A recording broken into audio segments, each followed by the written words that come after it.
Pemirsa, apa kabar? Saya Jonathan membawakan warta berita PTS tanggal 31 Januari. Tanggal 30, Tiongkok mengumumkan secara sepihak bahwa mereka akan membatalkan kebijakan terbang dulu ke utara pada rute M503 mulai bulan Februari. Dan sebagai gantinya akan menggunakan rute W122 dan W123 untuk terbang langsung ke arah timur. Tiongkok mengklaim bahwa ini bertujuan untuk meningkatkan efisiensi transportasi udara. Taiwan menyatakan protes keras karena jika jalur ini digunakan, sekali cuaca buruk pesawat Tiongkok mungkin akan terbang condong ke arah timur dan bertabrakan dengan pesawat sipil atau militer Taiwan. Instansi penerbangan sipil Tiongkok mengumumkan per 1 Februari mereka akan membatalkan penerbangan dari utara ke selatan pada rute M503 dan akan menggunakan rute W122 dan W123 untuk terbang langsung ke arah timur.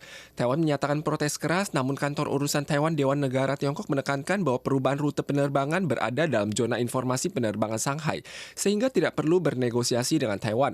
Menurut peraturan baru yang diumumkan Tiongkok, penerbangan dari Fuzhou dan Xiamen di masa depan tidak lagi berputar ke jalur utara, namun akan langsung terbang dari barat ke timur. Jarak terdekat M503 dengan FIR Taipei adalah 4,2 mil laut. Jika pesawat condong ke timur, maka akan berdampak langsung pada zona udara Taiwan dan dapat menimbulkan konflik dengan pesawat sipil dan militer. Pakar militer menilai ini merupakan tindakan Tiongkok untuk mengaburkan garis tengah selat Taiwan dan mempersingkat waktu peringatan pertahanan udara Taiwan. Cuaca akhir-akhir ini sangat dingin, jadi harus berhati-hati saat menggunakan pemanas air. Dalam setengah bulan terakhir saja ada 5 kasus keracunan karbon monoksida di seluruh Taiwan, di mana 10 orang dilarikan ke rumah sakit dan 1 orang tewas. Ambulan segera melaju ke daerah pemukiman untuk tugas penyelamatan. Sepasang suami istri di Kabupaten Hsinchu diduga mengalami keracunan karbon monoksida karena pembakaran tidak sempurna pemanas air di mana salah seorang pingsan dan satunya lagi mengalami kelelahan setelah mandi. Sayangnya setelah dilarikan ke rumah sakit, salah satunya telah meninggal dan konsentrasi karbon monoksida dalam darah suami melebihi 63%. Ada satu keluarga beranggota 4 orang yang tidak enak badan karena menghirup karbon monoksida di Shizu, kota New Taipei karena pemanas air berada di balkon yang tertutup patan akrilik. Menurut statistik Badan Damkar, seiring mendinginnya cuaca, ada 5 kasus keracunan karbon monoksida di seluruh Taiwan dalam setengah bulan, menyebabkan 10 orang dilarikan ke rumah sakit dan 1 orang meninggal. 你会装窗，你会晒衣服，你会堆积一些箱子，一些有可能让阳台的空气是不流通的，可能会蓄积这个一氧化碳。然后这一氧化碳它是一个，它有可能会往室内去乱窜的。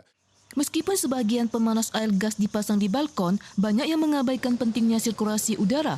Badan Pemadam Kebakaran menjelaskan bahwa meskipun jendela telah dibuka, kelancaran ventilasi bisa saja terganggu kalau tidak memasang kipas pembuangan karbon monoksida. Menurut data beberapa tahun terakhir, 80 kasus kejadian keracunan disebabkan oleh pemanas air gas dipasang di tempat berventilasi buruk. Minimarket yang dapat ditemukan di seluruh Taiwan menyediakan kemudahan bagi warga. Menurut statistik, keberadaan minimarket di Taiwan menempati urutan kedua di seluruh dunia setelah Korea Selatan. Berdasarkan statistik agen properti, jumlah minimarket terbanyak berada di Linsen North Road, kota Taipei. Sebanyak 23 minimarket dalam jarak 2 km. Sehubungan dengan faktor kemudahan dan kenyamanan yang tersedia, jalan ini telah menjadi rute transaksi perumahan yang populer.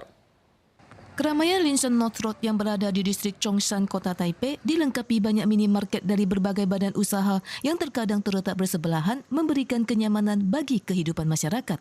比如说你要吃早餐啊，喝咖啡啊，想喝就有啊，想坐下来，朋友来访客都很方便啊。 Statistik agen properti menunjukkan ada 23 minimarket di Linsen North Road yang panjangnya 2 km terbanyak di Taiwan. Hal ini mencerminkan jalan tersebut memiliki fungsi kehidupan dan transportasi yang nyaman sehingga menarik banyak orang untuk menetap di sana. 设店的时候，他们会去观察附近的人流以及人潮的部分。 Menurut statistik, kepadatan minimarket di Taiwan berada pada urutan kedua setelah Korea Selatan, terutama di Taipei dan New Taipei dengan populasi yang padat. Misalnya, ada 3 minimarket berbeda hanya pada satu persimpangan di Shanchong. Hal ini menunjukkan banyak warga yang menghuni di daerah sekitar. Pakar pemasaran berasumsi bahwa toko penjualan langsung sering dibuka di kawasan komersial atau tempat ramai yang juga memengaruhi strategi investasi pewararabaan, namun juga beranggapan bahwa banyaknya minimarket yang memberikan kemudahan bagi kehidupan dan kenyamanan hidup belum tentu mendongkrak harga rumah. Tahun baru Imlek akan segera tiba dan Pasar Bunga Taipei akan dibuka selama 108 jam berturut-turut dari tanggal 5 hingga 9 Februari atau selama 5 hari sebelum Imlek. Harga bunga menjelang Imlek juga diperkirakan akan naik sekitar 5%. Tahun baru Imlek segera tiba. Pertanggal 26, Pasar Bunga Taipei akan diperpanjang hingga pukul 3 sore. Untuk memudahkan warga membeli bunga, pasar akan dibuka selama 108 jam berturut-turut dari tanggal 5 hingga 9 Februari atau selama 5 hari sebelum Imlek. Saat ini warga kebanyakan membeli bunga dalam pot seperti anggrek kupu-kupu yang memiliki masa pajang lama.